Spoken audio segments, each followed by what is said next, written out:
Hello student, good morning. और आज मैं आपके लिए लेकर आई हूँ एक नया टॉपिक, फ्रैक्शन। फ्रैक्शन यानी कि भिन्न। क्या होती है भिन्न, हम आज इसके बारे में जानेंगे और बेसिक से समझेंगे कि किस तरीके से चीजों को समझा जाता है और फ्रैक्शन के टाइप क्या होते हैं उसके बारे में जानेंगे। बस इतना ही इस वीडियो में जानेंगे। इसके बाद नेक्स्ट वीडियो में उससे रिलेटेड क्वेश्चन होंगे, छोटे छोटे से क्वेश्चन होंगे, ताकि आपको जो बेसिक चीजें हैं वो समझ में आए। उसके बाद जो नेक्स्ट वीडियो होगा उसमें मैं आपको ट्रिक बताऊंगी कि किस तरीके से ट्रिक के माध्यम से हम क्वेश्चन को कितनी जल्दी सॉल्व कर लेते हैं। और सिर्फ एक ट्रिक बताऊंगी और एक ही ट्रिक से कई क्वेश्चन किस तरीके से सॉल्व करेंगे इसके बारे में बात करेंगे। क्योंकि मेरा मानना है कि अगर आपको कोई भी टॉपिक ठीक से समझना है तो उसका बेसिक नॉलेज होना बहुत जरूरी है। क्योंकि अगर बेसिक ज्ञान आपको नहीं है तो फिर चीजें आपको कभी भी समझ में नहीं आ सकती हैं और कोई ट्रिक भी आपकी काम में नहीं आएगी। तो इसलिए चलते हैं फ्रैक्शन के बारे में, जानते हैं कि फ्रैक्शन होता क्या है।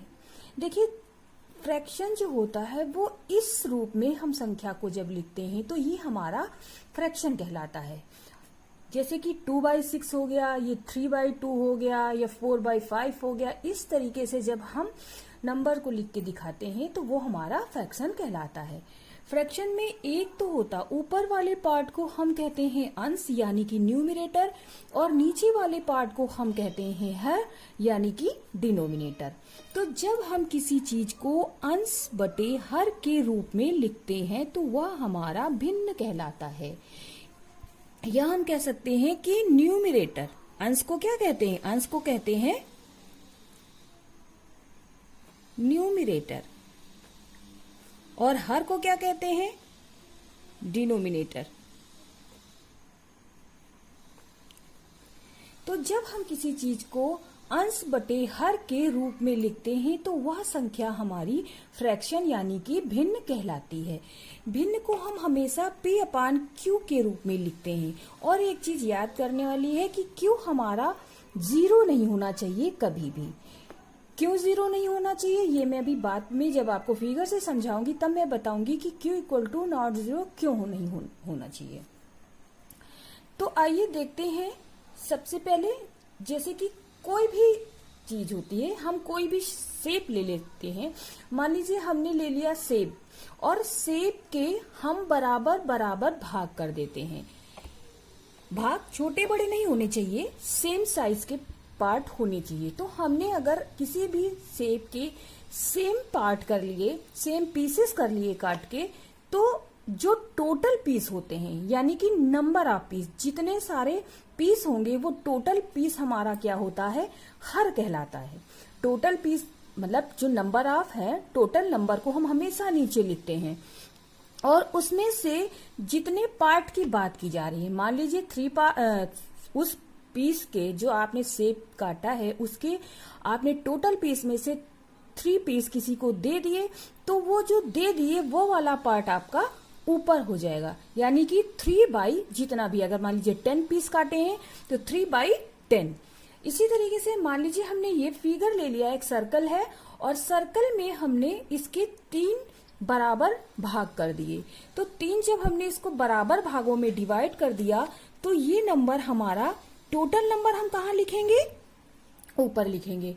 अब अगर मैं पूछूं कि इस टोटल नंबर में शेडेड पार्ट का भाग कितना है, तो शेडेड पार्ट का भाग कितना दिखाई दे रहा है? 1। उसे हम ऊपर लिख देंगे। तो 1/3 यानी कि ये हमारा एक फ्रैक्शन के रूप में आ गया। अब अगर इसी जगह मैं ये कह दूं कि ब्लैंक पार्ट कितने हैं इसमें, उसका रेशियो निकालना है, तो ब्लैंक पार्ट के लिए आप क्या करेंगे? कितने ब्लैंक हैं? 1 और 2, तो उसको हम ऊपर रखेंगे और टोटल पार्ट, जितने टोटल पार्ट हैं उसको नीचे रखेंगे। इसका मतलब ये हुआ कि इस टोटल पार्ट कितने हैं? 3 हैं, तो 3 का एक भाग, 3 में एक भाग क्या है? शेडेड है, और 3 का 2 भाग क्या है? ब्लैंक है। ठीक इसी तरीके से मान लीजिए हमने ये फिगर ले लिया। भाई शेप आपका कोई भी होना हो, लेकिन उसके जो पार्ट होते हैं वो बराबर बराबर डिवाइड होना चाहिए। उसी तरीके से हमने एक रेक्टेंगल ले लिया और इसके इतने पार्ट कर दिए बराबर बराबर। टोटल हमने कितने पार्ट किए? 8 पार्ट किए। अब 8 पार्ट में कह रहा है वो शेडेड पार्ट कितने हैं, तो 1 2 3 शेडेड पार्ट आपको कितने दिख गए, 3। तो इस तरीके से हम किसी भी फ्रैक्शन को दिखाते हैं। अगर इसी जगह ब्लैंक पार्ट कहता तो ब्लैंक पार्ट भी कितने हो जाते हैं, 1 2 3 4 5, यानी कि 5 बाई और नंबर ऑफ टोटल पीस। तो ये हमारा हो जाता है फ्रैक्शन। इस तरीके से हम चीजों को दिखाते हैं। ठीक, अब हम चलते हैं कि टाइप ऑफ फ्रैक्शन क्या होते हैं। तो टाइप ऑफ फ्रैक्शन जो है, सबसे पहला होता है हमारा प्रॉपर फ्रैक्शन, यानी कि उचित भिन्न। प्रॉपर फ्रैक्शन को कहते हैं उचित भिन्न, मतलब कि जिसका एक लॉजिक हो या सही तरीका हो, या कोई चीज एक सिस्टमैटिक ढंग से हो। जैसे कि मैंने आप इसमें लिया था और इसमें मैंने बताया कि टोटल पार्ट कितने हैं, 8 में ब्लैंक पार्ट कितने हैं, तो आपने बोला 5 पार्ट हैं। तो ये हो गया एक प्रॉपर तरीका। ये क्या हो गया, एक प्रॉपर तरीका। तो इसी को कहते हैं हम प्रॉपर फ्रैक्शन। यानी कि इसमें सबसे मेन चीज जो याद करने वाली है कि डिनोमिनेटर जो होगा वो हमेशा न्यूमिरेटर से बड़ा होगा। यानी न्यूमिरेटर हमारा छोटा होगा और डिनोमिनेटर हमारा बड़ा होगा। अंश हमारा छोटा होगा और हर हमारा हमेशा अंश से बड़ा होगा। तो ये होता है प्रॉपर फ्रैक्शन। अब नेक्स्ट चलते हैं और देखते हैं कि इम्प्रॉपर फ्रैक्शन क्या होता है। तो इम्प्रॉपर फ्रैक्शन में जो अंश हमारा होता है, यानी कि जो हमारा न्यूमिरेटर होता है, ये हमेशा बड़ा होता है हर की अपेक्षा। यानी कि डिनोमिनेटर हमारा छोटा होगा और न्यूमिनेटर हमारा क्या होगा, बड़ा होगा। वो हमारा इम्प्रॉपर फ्रैक्शन यानी कि अनुचित भिन्न कहलाता है। अब अनुचित का मतलब ये होता है कि अगर कोई चीज है, मान लीजिए मैंने इस तरीके से कोई फिगर एक ड्रॉ कर दिया। अब इसके मैंने बराबर पार्ट कर दिए और मैंने ये बोल दिया कि ये यहां पे ये टोटल पार्ट कितने हैं, टोटल पार्ट है 3, और यहां पे मैंने बोल दिया, ऊपर लिख दिया मैंने 7। तो क्या ये पॉसिबल है, क्या ये सिस्टमैटिक ढंग है या कोई लॉजिक है? नहीं है। क्यों? क्योंकि इसमें पार्ट तो टोटल कितने हैं, 3 हैं। तो फिर ये हमारा क्या हो गया, ये तो हमारा प्रॉपर रहा नहीं। तो ये हमारी क्या कहलाएगी, इम्प्रॉपर। क्योंकि 3 के 7 पार्ट करना ये पॉसिबल नहीं है। अब अगर यहां पर होता कि 2/3 तो ये एक प्रॉपर तरीका है, ठीक, लेकिन ये हमारा इम्प्रॉपर तरीका है। अब इसके बाद हम देखते हैं मिक्स्ड फ्रैक्शन। मिक्स्ड फ्रैक्शन यानी कि मिश्रित भिन्न। तो मिश्रित भिन्न हमारी क्या होती है, मिश्रित भिन्न में जब एक हमारा इंटीजर होता है और दूसरा हमारा क्या होता है, एक प्रॉपर फ्रैक्शन होता है। तो जब हम इंटीजर और प्रॉपर फ्रैक्शन को आपस में मिला देते हैं तो ये हमारा मिक्स्ड फ्रैक्शन कहलाता है। अब इसमें देखिए, इसको हम लिख सकते हैं 1 + 1/4, यानी कि यहां पर 1 हमारा क्या हो गया, इंटीजर हो गया, और ये हमारा क्या हो गया, ये हमारा प्रॉपर फ्रैक्शन हो गया। ठीक, मान लीजिए कि कोई ये पार्ट है, तो ये हमारा सर्किल हो गया, ये हमारा पूरा एक पार्ट हो गया, और इसी में हम प्लस करके 1/4 दिखा सकते हैं। तो इसको हम इस तरीके से दिखा सकते हैं, मतलब कि इसका जो एक ये वाला पार्ट, तो ये हमारा पार्ट एक, जो हमारा ये पार्ट है, ये कितना हो जाएगा, ये 1/4, यानी टोटल पार्ट कितने हैं, 4 है, तो उसको नीचे रखेंगे और एक पार्ट को ऊपर दिखाएंगे सॉरी, और ऊपर हमारा क्या हो जाएगा, ये हमारा 1 हो जाएगा। तो इस तरीके से हम इसको दिखा सकते हैं 1 + 1/4। इसी को हम इस तरीके से लिखते हैं 1/4, यानी कि ये हमारा क्या हो जाता है, यही हमारा मिक्स्ड फ्रैक्शन कहलाता है।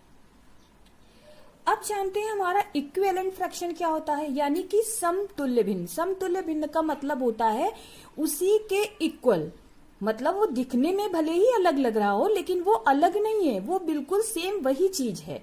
जैसे कि यहाँ पर मैंने बताया एग्जाम्पल में, जैसे 1/3 हो गया आपका, 2/6 हो गया, 3/9 हो गया, 4/12 हो गया। तो ये सभी हमारे आपस में क्या है, सभी आपस में हमारे समतुल्य भिन्न यानी इक्विवेलेंट फ्रैक्शन है। अब ये किस तरीके से होते हैं ये जानते हैं। जैसे कि 1/3 है, अब मैंने 1/3 में 2 से ऊपर और नीचे मल्टीप्लाई कर दिया, तो इसी को हम लिख सकते हैं 2/6। अब अगर हम इसी में 3 से मल्टीप्लाई कर देते हैं तो इसको हम लिख सकते हैं 3/9। तो ये हमारा क्या हो गया, ये हमारे आपस में इक्विवेलेंट हो गए। मतलब अगर हम इसको कट करेंगे तो ये हमारा फिर उसी रूप में आ जाएगा, अपने ओरिजिनल रूप में, यानी कि 1/3 के रूप में आएंगे। और इसको भी कट करेंगे तो ये भी हमारा 1/3 के रूप में आ जाएगा। तो इस तरीके की टोटल जो हमारे फ्रैक्शन होते हैं, ये सभी फ्रैक्शन हमारे इक्विवेलेंट फ्रैक्शन कहलाते हैं। तो इक्विवेलेंट फ्रैक्शन का मतलब हो गया कि 2 या मोर देन, मतलब 2 या 2 से ज्यादा वो फ्रैक्शन जिनकी वैल्यू क्या हो, सेम वैल्यू हो, वो हमारे सभी समतुल्य भिन्न या इक्विवेलेंट फ्रैक्शन कहलाते हैं।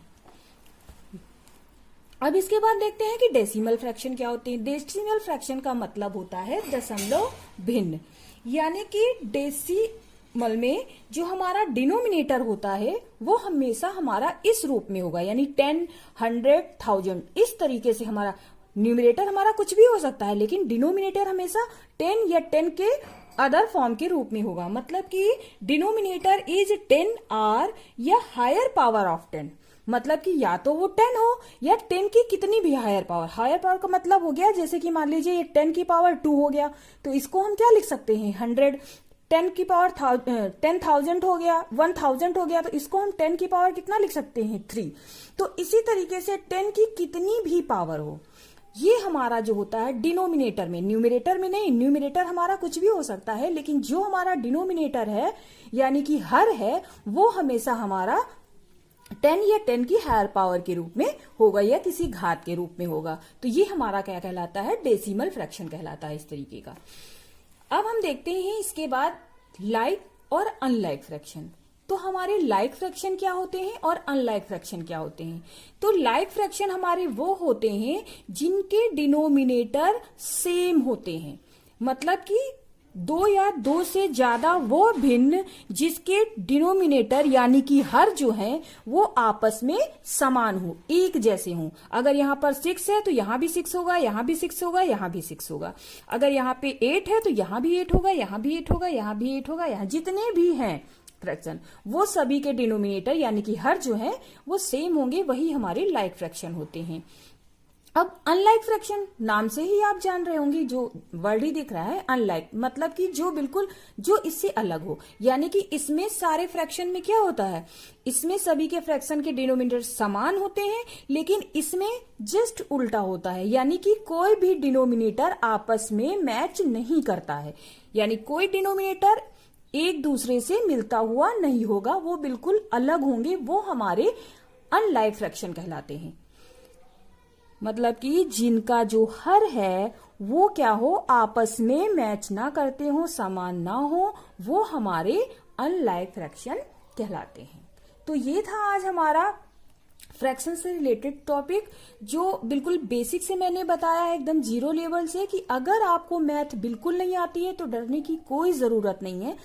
आप इस वीडियो को 1 से 2 बार, जितनी बार आप देख सकते हैं देखिए, समझिए, आपको चीजें बहुत आसानी से समझ में आ जाएंगी और आप चीजों को समझ पाएंगे। और जब हम बेसिक से चीजों को समझ पाते हैं तो हमको प्रश्नों को हल करने में भी बहुत आसानी हो जाती है। अब मैं जो नेक्स्ट वीडियो लेकर आऊंगी उसमें बहुत इसी से रिलेटेड मैं छोटे छोटे ऐड के, सब्ट्रैक्शन के, मल्टीप्लीकेशन के और डिवीजन के क्वेश्चन लेके आऊंगी, और हम जानेंगे कि उनमें उन प्रश्नों को हम किस तरीके से हल करते हैं। उसके बाद जो नेक्स्ट वीडियो होगा उसमें मैं उससे रिलेटेड जो है मैं आपको ट्रिक बताऊंगी कि फ्रैक्शन के क्वेश्चन असेंडिंग या डिसेंडिंग ऑर्डर होता है, या पूछते हैं जैसे सबसे बड़ी भिन्न बताइए या सबसे छोटी भिन्न बताइए, तो उसको हम जल्दी से जल्दी कितनी जल्दी सॉल्व कर सकते हैं, तो इसके बारे में बात करेंगे।